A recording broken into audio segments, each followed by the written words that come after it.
Good morning. Welcome to Viking Preparedness. I am Pastor Joe Fox. Do you see how I'm in a superior position? Feast or famine? Feast or famine? Famine's coming. It's written in the Word. Even if you don't follow that, you can watch the news, the goings on, and kind of figure it out. What are you doing about it?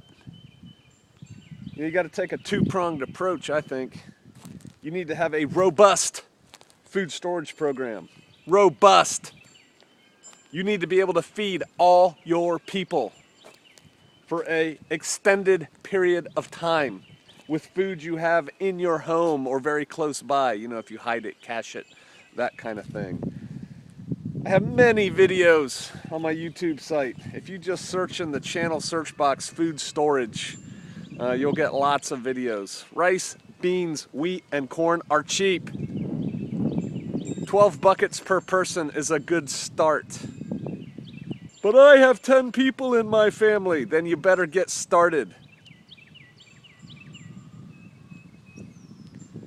I've been thinking about this.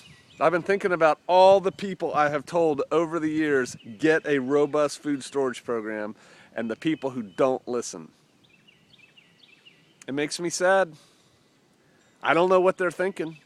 What do they think they're going to do when it's time to tuck into that food storage program and they didn't do what I told them to do for years? I'm not storing for them. Makes me sad. That's phase one. Get a robust food storage program. I suggest you start with 12 buckets of food per person. Rice, beans, wheat, corn. If you don't want to do it with GMO product, then get non-GMO product, but get it. I don't want to enter that debate right now. I don't care. You're not going to care when you haven't had anything to eat for 2 weeks. You're not going to care when your 7-year-old daughter hasn't had anything to eat for 4 or 5 days. Robust food storage. Time's running out. Food's cheap right now. You're spending money on other stuff. You're spending money on stuff you don't need. Food storage, insurance you can eat. Phase two, you need to get your gardens going. These are those 5-gallon water bottles, you know, water cooler. Cut the bottoms off of them, and there are plants growing up underneath all of them. I would lie if I told you I knew right what they were. My wife's been working that. We have garlics and onions coming up. We got more in there. Is garlic and onion going to sustain you? No. But it'll make other food taste better, right? I can grow the heck out of peppers here too. For some reason, this soil out here, we use the back to Eden method on this rocky ground. This soil really likes, our hot peppers really like this soil. Again, that's a food extender, right? I am still experimenting with bulk food things. A brother, fellow Shofarian, his plan, and I think it's a good one, is fruit trees, right? I think he has 20, 30 fruit trees that he's put in, you know, apples, peaches, pears. That's a lot of calories. That's a lot of dense food, and you can do a lot with it. You can can it. You can dehydrate it. You know, you can store it properly in a root cellar. That's a lot of food. I think that's a pretty good plan. I've tried potatoes. I'm not done trying potatoes, but I'm not good at growing potatoes. I've tried sweet potatoes. We're going to give that another go this year. Matter of fact, this right here is going to be our sweet potato patch. You know, for bulk food, right? I'm pretty good at growing squash, but again, squash, not too filling. But what are you doing? What's your plan for food?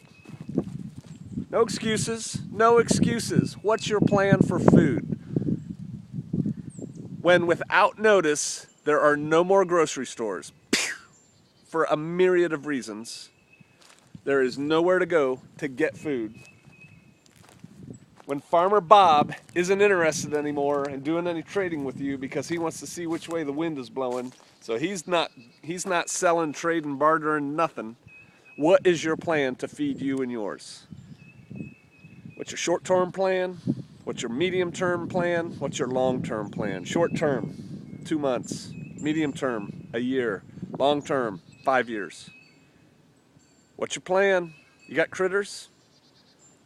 Can raise critters. It's on my heart.